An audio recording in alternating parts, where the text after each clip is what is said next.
Hey friends, welcome back to the channel. So vacation's all over with, you guys. We had such an amazing time. For you guys that don't know, me and RJ celebrated our 10 years of being married. And it was just an amazing time. We got to get away from the house and just really dial in on remembering why we work so hard, and it was just an amazing time. But there are some new things happening in my life that I wanted to start my series of my testimony and how I ended up where I'm at today. So today I'm going to take a few minutes and walk you guys through the ages of 2 years old to 19, because that's where this story needs to start. And I also want this to be a place where when my children are ready to look for me or reach out, they can watch this and really have a place to say, "Oh, that's why that happened." Or, because real quick, I have 4 children and I don't have any of them. I had each child with a different man. And guys, I don't say this with reservation because I've told my testimony before and I've been ridiculed.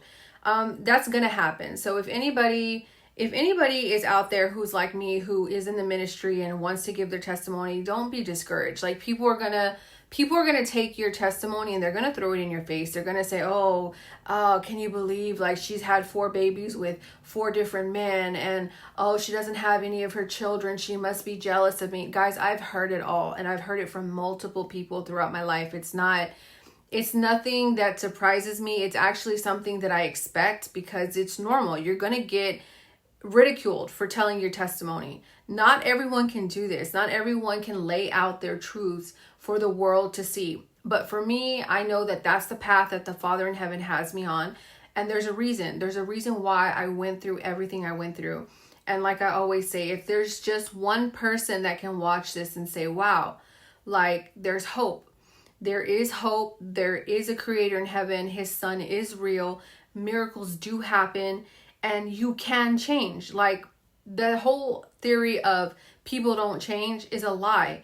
People can change, and given the right encouragement and the right structure and foundation, miracles will happen.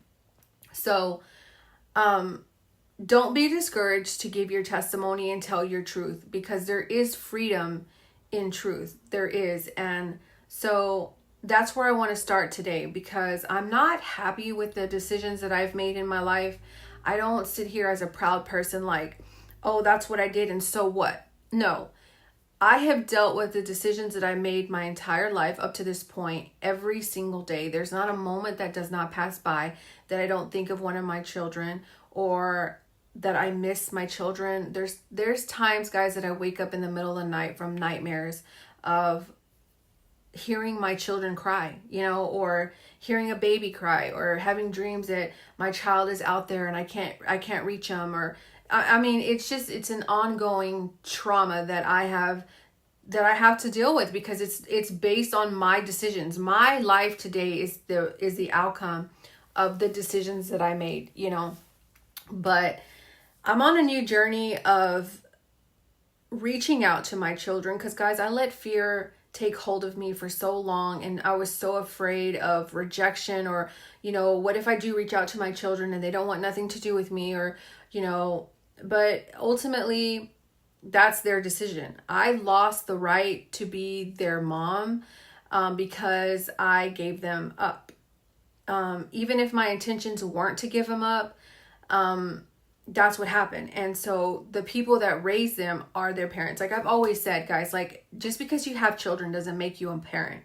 It doesn't make you a mom or a dad just because you've birthed them, or, no, a mom and a dad are someone who are invested, or are people who actually raise the child up. And so I've been on this like soul repairing journey, I guess, lately. For most of you know, I have recently found a few of my family members guys, I grew up in foster care. So I was an orphan and did not know my family for my entire life until literally maybe 2 months ago, right? And so I didn't have the support system in place to where some people have, like moms or sisters or cousins or that encouragement. It was just me by myself. And I made some bad decisions. So, okay, let's start at age 2. So, according to police records and documentation from the state of Texas, I was given to the state of Texas, and I became a foster child at the age of 2. And I had a brother. I say had because I have not spoken to my brother since he was 2001. So me and my brother were in foster care together, and foster care can be very traumatic. For one, it's very unstable. You're being constantly moved from house to house with new families, with new schools, with new teachers, with new friends. Nothing is ever stable. It's very unstructured. It's very, it's just all over the place. And me and my brother probably saw about, I would say 10 to 15 foster homes before we were separated. But anyway, when I was in foster care as a young girl, I was abused. Now, I was not abused by my mom or my dad. My mom and my dad were just young. Like my mom will say today, like, no, she wasn't young. But yes, she was in her early 20s when she had me. I think she was like 24, 25. And I'm sorry, guys. Not everybody has it figured out at 20, 25. I know I certainly didn't. I know a lot of people were like, a lot of people can be like, oh, I was young and I had my stuff together. I was paying my bills, blah, blah, blah. Not everybody is the same. Not everybody clicks like everybody else. People don't just know these things, And so I like to say my mom was young. There were drugs involved, just the lifestyle back in the 80s. It happened. I don't hold anything against her. And so they didn't abuse us. They just were living life wild, I guess, And so me and my brother, we got bounced around in foster homes, and I was abused in foster homes. I was abused emotionally, sexually, physically, because it happens. It's not okay that it happened.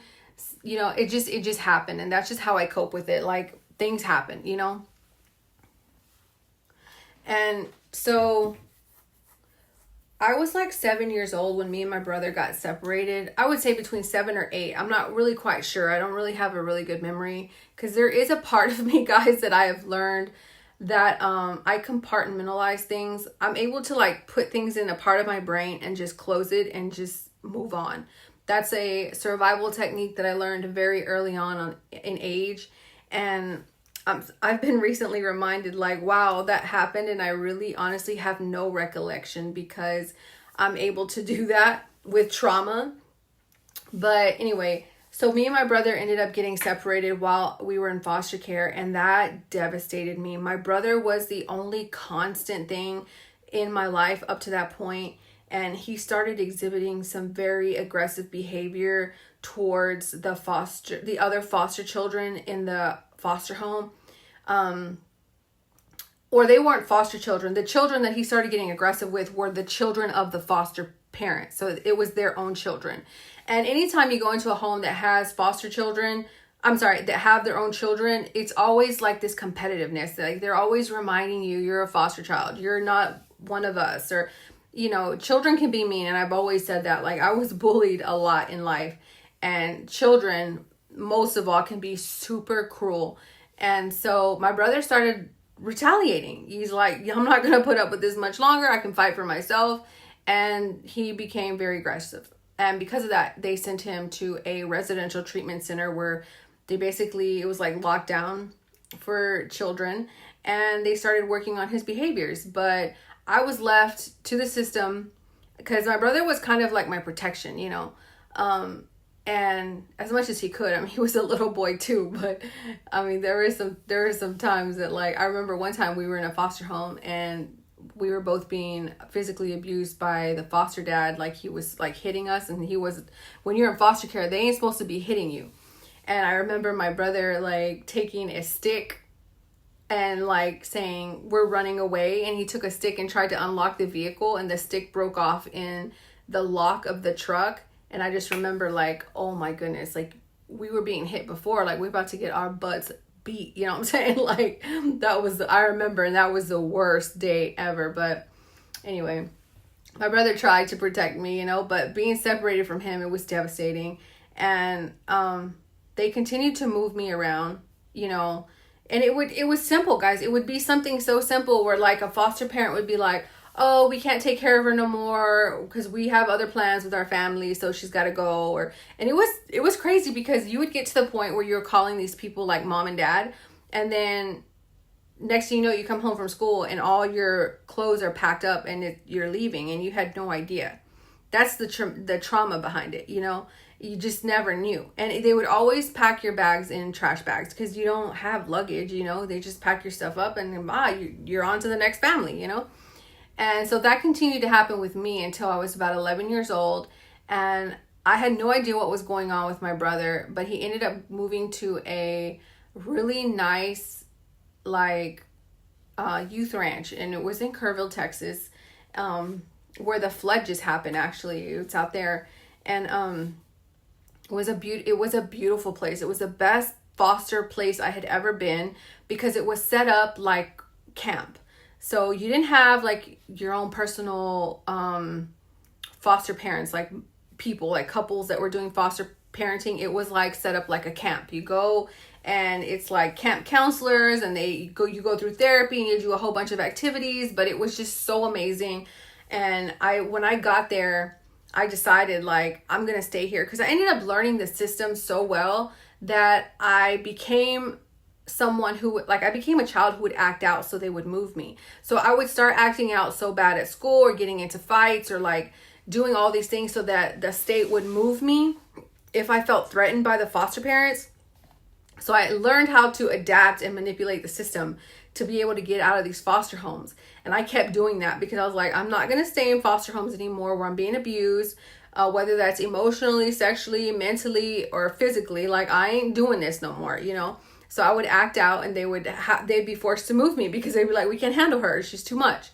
But when I finally got to the youth ranch, it was like a breath of fresh air because of the way it was set up, you know? And I was able to thrive there. I was able to go into school and it was just amazing. And the care was just like, they made sure you had the care that you needed, you know?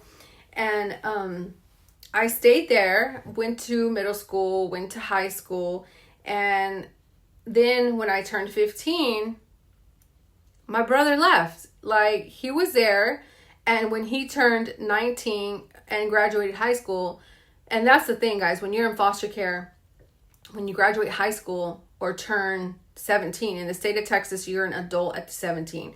So if you commit a crime in the state of Texas and you're at the age of 17, you're going to be tried as an adult. That's just the rule in Texas. So at 17, you can be what's called emancipated from state's care, which means basically you're an adult. And so, but he waited till he graduated high school, and that was it. The system is literally like, we're done with you. And he didn't make relationships with any of the house parents there. So it wasn't like, because some of the children would have bonds with some of the house parents, and they would like, you know, coach them or teach them, you know, just like partner up with them. And they like had relationships outside the youth ranch, and they had like, they built a community with each other. But my brother didn't have that. So when it was time for him to leave, they literally put him on a Greyhound bus, and that was the last time I saw him. And so when I was 15, I was, again, devastated. But I always say everything happens for a reason. And that was the first time that I had fallen down to my knees and cried out to God. The very first time. And I just didn't know what else to do. And I fell down on my knees in the bathroom and I cried out. And I didn't know what to say. I was just crying out and saying, why? Why me? Why? Why is this happening? Why my brother? I was just so lost and alone. I felt so alone. And the only way I knew how to deal with things was just tuck it away. Just put it in that part of your brain and just forget about it. But I definitely started to become a little bit more rebellious and, make some bad decisions. But I was really close to one of the house parents there. I considered her like a mom. I met her when I was 11, and she was just a pivotal relationship in my life. And she ended up getting married, because before she got married, I felt like she was mine. Like, she's my mom, she's mine, she loves me, and she would make it known like I was one of her favorites, and she would just really go above and beyond to like do things for me and just really make me feel special. Because unlike a lot of the other children on the youth ranch, I didn't have parents. Like, the other children were able to go on like what they called home visits or home passes on the weekend. I didn't have that. So when all the children would go on their home passes, I would always be left on the youth ranch by myself. And this house parent just really made me feel wanted, But she ended up getting married and getting pregnant and starting her own family. And I became so jealous and I just so confused, because I just I put myself in her life as like her child, and I just didn't have the coping mechanisms to understand like people have their own lives. Iris, like, you have to understand you are a foster child, like you're an orphan, like you will never be somebody's own. You know what I mean? And I just could not understand. I just couldn't understand that at the time. And so I became real rebellious. And instead of taking the opportunity to really plan out my future like she was doing with some of the other girls, I just became real rebellious and pushed away from her. And she would talk to me about like, what about college? What about this? What about that? And I just didn't want to listen to her. I didn't want anything to do with her. I felt betrayed, like she had betrayed me, but that wasn't the case. Like, she had a husband and she wanted to have her own children. Like, that's all normal things. But for me, in my broken mind, I could not understand that. I just felt like she had abandoned me. And so I ended up having this little high school boyfriend, and we weren't together very long. It was just high school stuff, And I remember asking him like, hey, I'm about to graduate, and do you think I could come stay with you after graduation? And he was like, yeah, sure. He was a pot smoker, so I'm sure everything was like, yeah, sure, no problem. And so that's what I did. Like, the day of graduation, him and his mom came and picked me up, and I left. I didn't tell anybody I was leaving. I was gone. Like, I packed my stuff and left. Like, they weren't expecting me to leave, because the ranch was gonna like help plan the next few months of your life and stuff like that. But I wasn't having it. I was so rebellious that I was like, I'm leaving. So he came and picked me up, and one thing led to another. When you put a boy and a girl together, what happens? Well, things happened. I got pregnant 4 months out of high school, and now I'm pregnant, confused, and I don't know what's happening. And mind you, while you're in foster care, you're on psychotropic meds, right? You're on antipsychotic meds, you're on antidepressants, you're on anti-anxiety, you're on anti-everything. And I had no idea, leaving foster care, how to continue on medication coming out of foster care. So I just left literally with my bags packed. I'm gone. And while I was pregnant, I was actually going through withdrawal from my anti-depression medication, and I had no idea that's what was happening to me. And so that was a whole whirlwind, and ended up having my baby. I had my son July 19th, 2004. And it was crazy because after I had my son, his dad, we were young, we were 19, and his dad was young and he wanted to go live his life. And so he left. He left where we were living, because we were living with his mom. And so he left and left me with his mom. And I felt so out of place. Like, I'm at your mom's place. You're not here. We're not together. I have your son, but you're living your life somewhere else. And I could not understand what was happening. And so I had made friends because I was taking a pharmacy technician course in San Antonio, and I had made some friends while I was there. and decided that I was going to go stay with them. So I called them up and I'm like, hey, I can't be here anymore. We've split up. Can I come stay with you? And they were like, sure, come on. And which was the worst mistake because I took my son with me. I took my son with me to an unknown place, living with some people that I had just barely met on their couch. And I had witnessed my son go from being an energetic, happy little boy of 3 years old to this very sad, secluded, just withdrawn and to himself. And I knew something was wrong. And also at that time, I started to do drugs really bad. I was introduced to marijuana and cocaine, and I just started partying and just not living with any responsibility. And then I met another guy and ended up becoming pregnant again. So during that time, me and my son were trying to make it. I had no vehicle, so I was relying on friends to get me back and forth to work. I had a little job and I was staying on their couch. Mind you, this apartment had like so many other people living here, because that's what you do. Like when you were young and you got an apartment, all your friends came to stay with you. And so that's what we were doing. And I had my son, and my son, I had to call his grandmother and I was like, hey, I need your help. Like Ashton is not doing well here. That's my son's name. His name is Ashton. I wasn't going to disclose his name, but it just came out. So here we go. I won't disclose last names or anything like that, but I did have my son, and I was like, I need help because he's obviously in distress because he's not being able to run around, play like a child and do the things that he was used to doing. And she was like, listen, if you give us Ashton, we'll take Ashton and we'll give you your car back, because they had bought me a car. And I was like, okay, like, sure.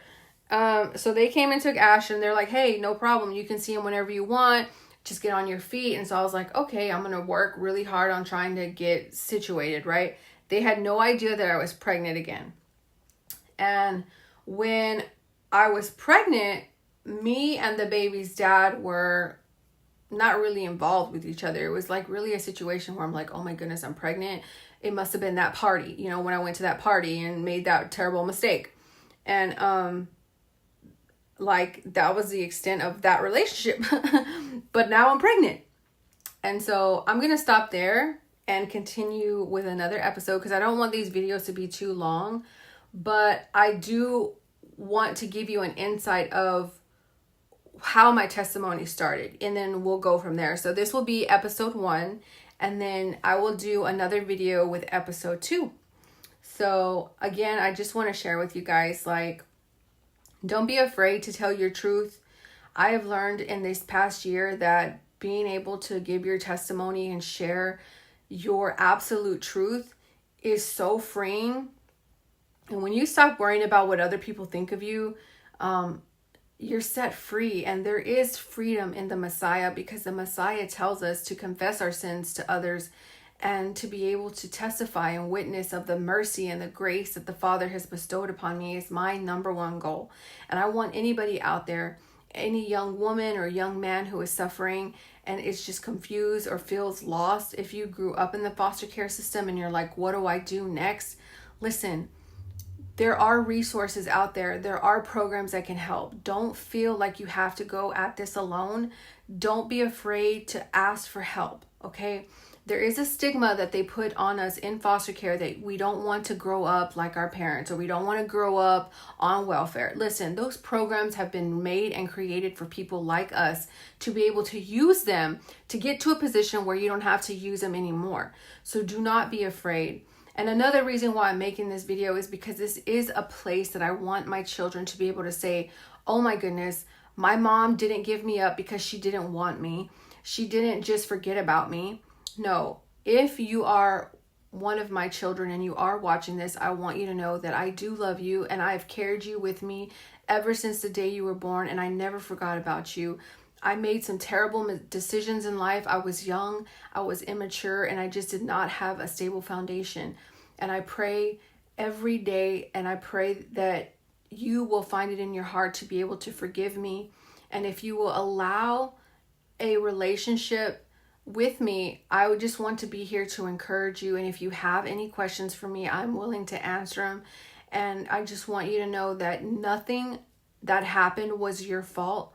And I am here now, and I feel like the Father in heaven has given me the ability to share my testimony, to be able to let my children and others know, like, mercy is real, the Father is real, and our Savior is real. And I can't thank you guys anymore, because I love the community that we have on my channel, because it's about empowerment, it's about encouraging one another, and it's a safe place.